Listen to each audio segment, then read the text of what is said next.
This is Bill Hader. This is Tom Cruise. And this is a deepfake. Some other supporting guys, and then Tom Cruise walks in. My God. Deepfakes are the next generation of video and audio manipulation. And often, they look like this, swapping someone's face onto someone else's. I love your work. Sometimes they're made to look accurate. Other times, it's just for laughs. Yeah, I was just really surprised. It's also used to put characters in pretty ridiculous situations, like the Joker as a medieval knight, or putting Nicolas Cage in every role ever. Knock me down, step in my face. Terrific. This kind of facial recognition technology has been around for a long time. It's even been used in major movies like Star Wars Rogue One, which is a prequel to a film that came out almost 40 years before it. You have made time an ally of the rebellion. They used it to make the actress playing Carrie Fisher look the same age she was, and to bring Peter Cushing, who's the actor that played General Tarkin, back from the dead. It's also been used in the Fast and the Furious series. When Paul Walker died during the production of Fast and the Furious 7, they mapped his face onto his brother's bodies so that they were able to complete the film. One of the people who worked on that film is Hao Li. He's one of the leading pioneers in the field and is currently working on some cutting-edge tech right now. When I sat down to chat with him, he talked about how making those graphics for Furious 7 in 2015 was very, very different to how easy it is to make deepfakes today. So it's about a couple of weeks for a few seconds, and that's usually just the animation. The amount of people that has to be involved, because everyone is an expert in one specific part of it. And the crazy thing about deepfakes is that you just need that one person. Deepfake tech has advanced so much, it's accessible to pretty much everyone. Than being an impressionist, a third-rate, even fourth-rate skill. You will but shake a heavenly fist. So, how does this amazing technology work? Part of the reason why pretty much anyone can make one is that most of the heavy lifting is done by artificial intelligence, or AI. When it comes to face swapping, you feed the AI data, in this case, a photo, or lots and lots of photos of your subject. The AI then uses that info to map the face onto another one. Deepfakes aren't just face swapping though. They can also include things like manipulating someone's mouth to make it seem like they're saying something they never did. While a lot of these videos are cool and some are straight up hilarious, some people may think this is silly, but I really don't. There is a darker side to deepfakes. They can be used to spread misinformation and harass people by making it seem like they've done or said something that they never did, or never would. In the age of fake news, this is a really big problem and something a lot of people are really worried about right now, because it could be used to mislead the public, especially when it's applied to somebody in a position of power, like a politician. Yeah, hello. Congratulations, you've just reached Donald Trump. Donald, you called me. Imagine just a few weeks before a major election, a deepfake video comes out with one of the candidates, and it turns people's opinions against them, and they end up losing the election. One of the most well-known politician deepfakes was this video made by BuzzFeed about former US President Barack Obama. You see, I would never say these things, at least not in a public address, but someone else would. Someone like Jordan Peele. It's not the only one either. Lots of videos have already been made of world leaders and influential people like Facebook CEO Mark Zuckerberg. Imagine this for a second. One man with total control of billions of people's stolen data. Recently, an Italian comedy show made a deepfake of their former PM, Matteo Renzi, insulting other pollies. E poi c'è anche il mio caro presidente Mattarella. It was pretty clearly intended as a joke, but a lot of people were fooled, and I imagine very confused. You might have noticed that videos like this one and the Obama one use impersonators to make the subject say something that they never would. Often, that actually helps make it easier to spot a fake, because you can usually tell when someone's faking someone's voice. They took my microphone to Kenya and they broke it and now it's broken. But that's changing, thanks to new technology like Lyrebird. Lyrebird is a technology from Canada that creates an imprint of someone's voice. I should probably watch Behind the News this year. All you need to do is say a couple of scripted lines into the program, and then it creates a complete copy of your voice. Yesterday over Szechuan chicken, I spoke to Detective Greg Campbell. With Overdub, you can use your own voice to synthesize new audio. Just do this. Yesterday over biscuits, I spoke to Detective Greg Campbell. One journalist from Bloomberg got a chance to make an imprint of his voice and try out the tech. He ended up calling his mum, and his mum had no idea she was talking to a robot. Hey, Mom. Hi. What are you guys up to today? Well, it's Saturday. We didn't have any electricity early this morning, and we're just hanging around the house. I think I'm coming down with a virus. Oh, why, you feel bad, hey? I was messing around with you. You were talking to a computer.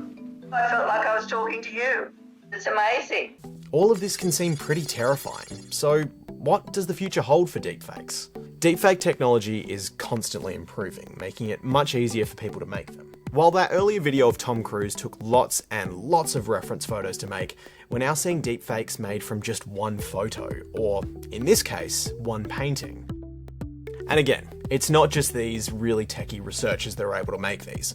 You've got the Chinese app Zhao, which is really blowing up right now, and that gives users the chance to put themselves into movies, again, using just one photo of themselves.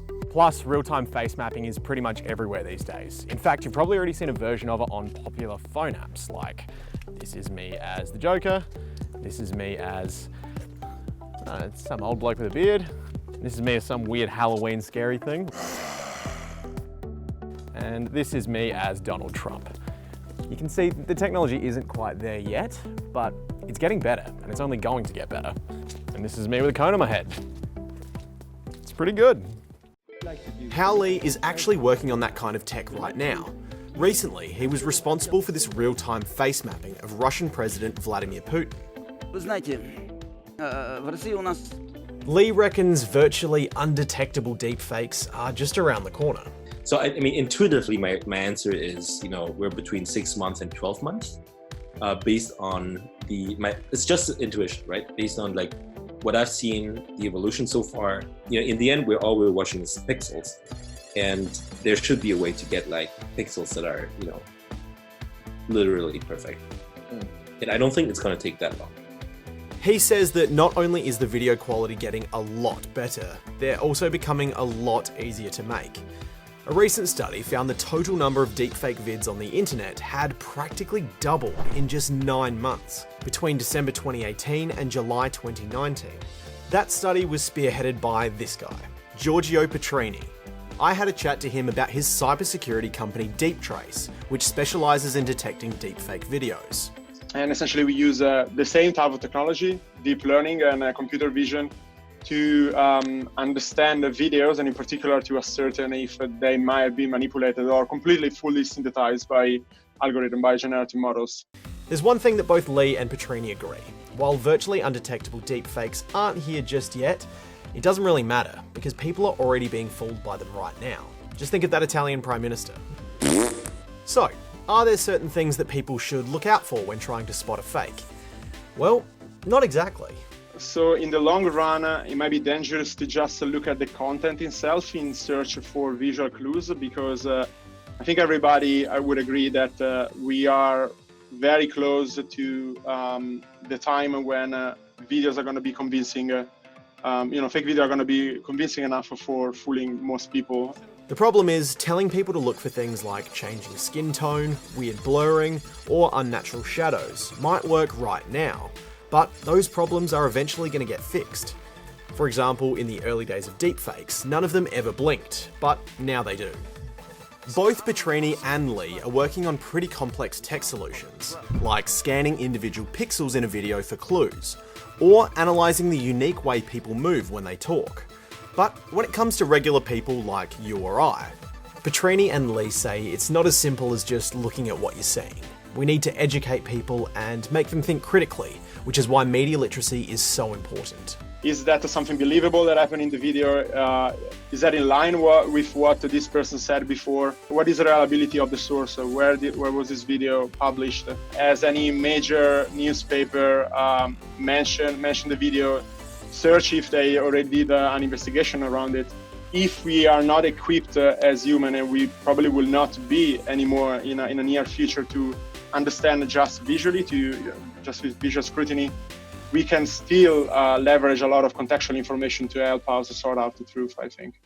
Finally, how do you protect yourself from being turned into a deepfake? Lee says there's not a lot you can do.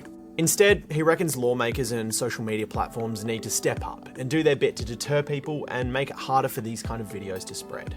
Basically work with lawmakers and add in place regulations for the misuse of this technology. You can ruin someone's, you can defame someone, you can ruin someone's reputation very easily. So on social media platforms, there has to be mechanisms where people can do better fact checking. They can flag something if there's something weird. They can even analyze how things are spreading. One quick thing before I go. Petrini said it's also really important to use those critical thinking skills in situations where a video turns out not to be a deepfake. For example, Deeptrace was involved in an investigation earlier this year in the African nation of Gabon. Long story short, the president went missing for a few months, and people were demanding proof that he was alive and healthy, otherwise they were going to demand an election. When the president did finally reappear, it was in a short video that some people thought looked a bit odd, and it was actually accused of being a deepfake. The military attempted a coup which was unsuccessful, but people died. And an investigation later found no significant evidence of tampering or deepfakes in the video. It's an important lesson to always use those critical thinking skills when you're presented with a bit of information, and to make sure you actually look at it and process it before mindlessly sharing it on. Thanks for watching, guys. Hope you enjoyed the video, and if you want to see more videos like this, make sure to subscribe to our channel because we've got plenty more on the way. And while you're at it, why don't you subscribe to ABC Education too, and check out their website. They're both absolutely packed with great resources for students, parents, and teachers.